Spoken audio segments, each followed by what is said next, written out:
Hey, it's Justin Harvey. Thanks for tuning in to the Anesthesia and Pain Management Success podcast. With APM Success, we take a close look at important topics pertaining to business, practice management, personal finance, and careers for anesthesiologists and pain management physicians. We work hard to take your critical questions straight to the experts. Thanks for listening. What's up? It's Justin. Welcome to episode 112 of APM Success. The relocation is complete, and we're now at the new global headquarters here in Portland of APM Success. And as I was in the process of this move, I had several people point out to me that moving is among the top 5 most stressful events that a human can go through, right up there with death of a loved one, divorce, major illness, and job loss. So I am pleased to report that we have come through mostly unscathed, and excited to get back to it. Today, I want to talk about a couple things as it relates to sort of some of the reflecting I've been doing as my brother and I drove across America, and tackle a topic in particular as it relates to building wealth. And the first thing I was realizing as a financial advisor, I've been doing this 11 or 12 years now. I really love what I do. I love helping people make important, significant financial decisions for them and their families. Now, as you evolve as a professional, the way that you give advice, hopefully, if you're learning and growing, also evolves. And I'm sure this is probably true in medicine and other professions, where at the beginning, when you're green and inexperienced, you kind of give the textbook answer, knowing that in many cases it's good enough and it's usually right and accurate, but it is just that. It's the textbook answer. And I can honestly say, after having gone through the last handful of months, watching my wife finish residency and then moving across the country, the way that I had helped my clients navigate this same set of circumstances, I took a textbook approach. And I'm slightly embarrassed, a little abashed to say this out loud, but it's so obvious that it just needs to be said, that helping people to navigate this transition has been something that I knew the right answer, in air quotes. And the idea of make the move, live like a resident, continue to, aggressively pay down debt, all that, as you transition to attendinghood. I've got to admit, I did not have an appreciation for the pressures of the stress of a move, as well as the achievement and accomplishment of finishing residency, as well as the desire to say, okay, I've had enough. I want to start spending my money in ways that reduce the stress of my life, especially in our case, a dual income household where there's 2 careers and there's also a child, and we want to care for that child. And what does this mean in terms of spending, in terms of lifestyle? And how do you move towards financial success, financial progress in accordance with your goals while still living a good life in terms of lifestyle, a life that you and your spouse, if you have one, you want? And so I had always intellectually understood, you got to stave off the buying the bajillion-dollar house and the his and her Teslas and whatever. But I had always been making those recommendations from a place of, knowing the textbook answer and not really understanding going through the stress and going through also the excitement and the achievement and wanting to celebrate. So I'm pleased to say, now that I've gone through it, and I've had this happen, a couple of these conversations where my clients are talking about taking their first job out of training and relocating and making financial decisions on the other side. And I'm pleased to say, by the way, we didn't buy a $2 million house, so we didn't buy 2 Teslas, but having a peer group, professional peer group now that has a different lifestyle, I've felt those pressures in a real way. And so now I can talk to these same clients, and instead of saying, I know what the textbook says you can do, I can say, with a sense of understanding that I have heretofore lacked, I know what it's like, and we've got to keep your eye on the prize, And if it is in fact important to get financial independence and to build wealth and to pay off debt and to make progress so that you can avoid the stress that comes with economic scarcity. And not everyone has the ability to avoid that stress by intentionality is a real luxury because a lot of people don't have it. When you're a high income professional in a time of lifestyle transition, you have the ability to quickly accelerate the wealth building process. This is a luxury, 100%, and I understand that. But we can take advantage of that luxurious opportunity and deploy it in a way that's going to contribute to our success. So it's still the right thing to do. It's still the right thing to, live within or beneath your means at the beginning of your career if financial independence is important. So just wanted to share that little anecdote. It's been an important part of my personal journey and professional journey. I've jokingly said in the past, there's nobody in life who knows more than a 25-year-old CFP. Somebody who just figured out how compound interest works and they can run the spreadsheets and say, well, if you cut out the latte every day, that's going to equate to another $2.1 million when you retire. I just sort of have philosophical difference of opinion about the latte conversation, but we'll save that for another episode. So now onto the topic at hand, which is different but related. I was on a podcast recently. I was a guest, and I'm going to share that episode on this channel upcoming when it's released. But I want to talk about how financial independence is fundamentally the decoupling of time and money. And specifically what I'm talking about is everyone has a certain amount of what I'll call human resource and financial resource. And over time, if we picture a graph with a X and Y axis, when you're at the 0 point on the X-axis, you're on the vertical line, as you move from left to right, this is essentially a downward slope of human resource. So at age 30, say, when you finish training, your human resource is at its zenith. And you're at year 0 of your career in attendinghood. And then in year 1, year 2, year 3, as you progress to the right, that human resource goes from its max down, down, down, down, down, until you reach whatever age, 65 or 70, when that line hits the X-axis. So it's a downward slope. It makes a wedge shape. That human resource is the potential that any professional has to translate their time into money. So when you're 30, you have we'll just say to age 65, you have a 35-year career. You have 35 years to make money and turn it into a financial resource. Now, for our purposes, the financial resource is something that's going to continue to generate money apart from you putting in time. The financial resource graph is essentially the inverse of the human resource. So if you picture that wedge shape, it's top left to bottom right on your XY axis. The financial resource for someone who is saving, for someone who is building wealth, taking money every paycheck, every month, every year, and stuffing it into 401k, 403b, HSA, 457, IRAs, taxable investment accounts, and other types of investment opportunities. The financial resource is going from bottom left to top right. So, except it continues indefinitely. And that's the nice thing about financial resources is you don't need to actively work on them for them to continue to grow. So what I want to discuss today is this principle, and we've got to harness it. We've got to make it work for us, but it's very, very powerful because at some point, you don't need to work anymore. You don't need to put in any more time. You don't need to trade your time for dollars anymore in order to be able to pay your rent. When you're a young attending, you just finished residency or attendinghood, you have no financial resource, maybe negative, probably you have negative financial resource. So even though you finish residency, it's awesome.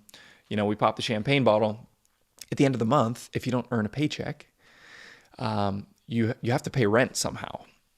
So you need to trade some of your time for money to pay that rent. Now, over time, that changes. Once you've been working for 2 or 3 or 5 years, you have financial resources. So what I want to talk about is how do we intentionally convert human resource into financial resource, because it doesn't happen automatically. There's basically 2 places that financial resource can go as you're trading your time for money. So I work for a month, I get paid whatever I get paid, we'll call it $20,000 in my checking account. I have an option. I can either put this towards wealth building activities, which is investing and paying down debt primarily, or I can put it towards lifestyle, which is anything else. Buy a car, buy a TV, go on a vacation, pay my bills, send my kids to private school, whatever. These are not good or bad. They're amoral. It's the decisions you make about how you want to live. That's how the money gets spent. Now, obviously, it's like a seesaw. The more you have in one category, the less you have in the other, and vice versa. So as you're thinking about wealth building versus lifestyle, you want to think about how is that seesaw going to get calibrated for you and for your household. The reason that's important is because it's going to define the progress, the speed at which you move towards building financial resources and ultimately getting free of having to trade your time for money. So having said all that, what I want, and what when clients come to me, many times what they're interested in is, Justin, I want to get to a place where I'm financially independent. I'm building wealth and I don't need to work anymore. Maybe they like what they do, but they want to do it on their own terms. Maybe they've lost the love and they just want out. They've been burned out. They're tired. They've had it. They want to do something less stressful or totally different or use skills that they've never had an opportunity to exercise. And perhaps at the beginning, that means they're not going to make a lot of money doing it. That's perfectly valid. And you need a money buffer to be able to get you through that. That could be in the form of savings or investments. That could be in the form of a spouse that earns, or in the form of some sort of other business on the side that makes money in a way that is decoupled from your time. What I want to do now is zoom in. If we're talking about the seesaw, on the left hand, we've got wealth building activities. On the right hand, we've got lifestyle. I want to zoom in on that left side, the wealth building activities, and talk about what does it mean to invest money in ways that are going to make those financial resources on that XY chart go from the bottom left to the top right quadrant. What are the options that we have, things that we can put our money toward that are going to ultimately grow and make us financially independent? Make it so that we don't need to work and we're still making money, so we can still pay our bills. There's three broad categories. And let me pause right now and say, this is not investment advice. I'm not going to talk about anything too specific, but I want to point out that you shouldn't make life-altering financial decisions in a vacuum, especially based on one podcast episode. So please consult your personal financial advisor, investment advisor, tax advisor to get specific insight in your life before you make any decisions about any particular investments. I want to break these down, the investment options, into three broad categories. The first is what I would call passive diversified investments. And I'm not going to use these words in the traditional sense, so let me describe what I'm talking about. Passive in the sense of passive versus active as far as your participation goes. So this is a category of investment, the first of three categories, where you can put money into something and you don't need to pay attention to it. It just is going to do what it's going to do. You're going to close your eyes and you're going to keep on stuffing money into that thing. Really what I'm talking about here is the stock market. Stocks, bonds, mutual funds, things that you can invest in that will grow over time. And you could argue there's other types of assets that you could put in here, maybe gold or other commodities or Bitcoin or things like that. That's kind of beyond the scope of this discussion. But the point is, this is a category, a passive investment category, where you don't need to pay attention to it too much because the stock market is going to give you what it's going to give you. Now, an advisor will be able to optimize this and add some value above and beyond paying zero attention. But the point is, you can do this, and this is one category. This is the first of the three. It's also important to point out that it is a diversified category. So I said passive diversified. What that means is there's no what we'll call individual security risk, or what's also known as headline risk.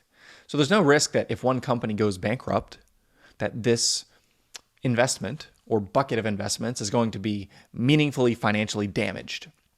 If Johnson & Johnson goes under, or if some tech company, even one of the big guys, Facebook, Apple, Netflix, Google, the FANG stocks, if one of them has significant underperformance financially, if you hold that individual stock, that's really going to hurt. But if you have a diversified basket of thousands or even 10,000 plus securities, which is what I recommend for this bucket, very, very diversified, what that means is any individual company performance isn't going to harm you. And that is why you can afford to not pay attention. If you buy 10,000 companies at once, we don't care if a couple of them go bankrupt, because for everyone that goes bankrupt, there's another one that's doing an IPO or shooting the lights out, doing amazing, and it's going to counteract that. That's the benefit of diversification. So what you're going to get is the average, the long-term average return of this basket of securities, which, for the S&P 500 over long periods of time, depending on how you cut it, call it somewhere between 7 and 9%. Okay, so that's the first category, the first place where you could consider putting your money: passive diversified investments. The second wealth building, I'll call it a sub bucket, is undiversified passive investments. And so notice these are still passive. We're not making active business decisions. It's not like you opened a store and you got to run the store, or even that you had to hire someone to run the store. We're talking about investments that you still are hands-off operationally. You don't need to pay too much attention to have them run. And so this could be, maybe a real estate syndication, or real estate with a property manager, or being a minority partner in some kind of business, or using a venture capital opportunity or private equity, or perhaps even picking individual stocks. This is where it gets problematic and more risky. Now, there's also significant opportunity with these types of investments. And frankly, this is the category of investments where I have people the most asking me, hey, what about this? What about that? I want to do some of these things. What do you think about them? And even though they are still passive, in one sense, they're passive because you don't need to actively run a business in order to invest in this way. They're also undiversified, meaning we don't hold 10,000 securities in this bucket. We now hold one. We hold two, something like that. So if one of these companies go bankrupt and it's the company that you invested in, or the initiative that you're putting money into in a limited partnership, if that goes belly up, it's not that you take a 5 or 7% haircut, you take a 100% haircut, and that money goes to zero. So this can be a powerful wealth building mechanism, especially once you're a little further along in the wealth building journey and you have a couple million that you can sort of invest at your discretion.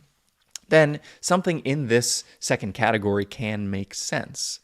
But this is a category where there's a lot more risk. I just want to point out that the undiversified passive investment is an option that's out there. Frankly, here's a best practice. Before you have a couple million and before you fully paid off your debt, I can make an argument that you should never invest in anything in this second bucket before that time, because you haven't laid the foundation.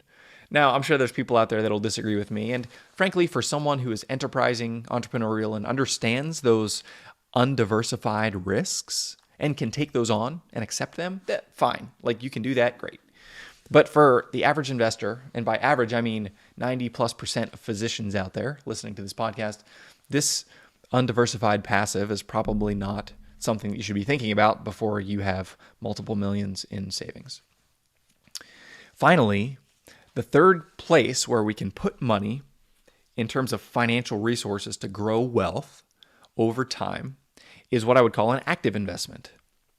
So on one end of the spectrum, we've got passive diversified. In the middle, we've got passive undiversified. And then we've got active. Active investments basically means it's a business you're running. This is something that can grow over time. This is something where perhaps it's real estate that you manage yourself. Perhaps you're starting a business where you're making business decisions. This is something that can be a very powerful wealth building mechanism. Frankly, for someone who's full-time employed as in this case, physician, to start a business that needs your operational elbow grease is very, very challenging. And I have friends and clients who do this and start businesses on the side, and they are sometimes successful. It's almost always as part of a consortium of either investors or advisors who are also helping to share that operational load. This can get really exciting because you have more ability to determine the outcome because it's based on your decisions, your research, your money, your acumen.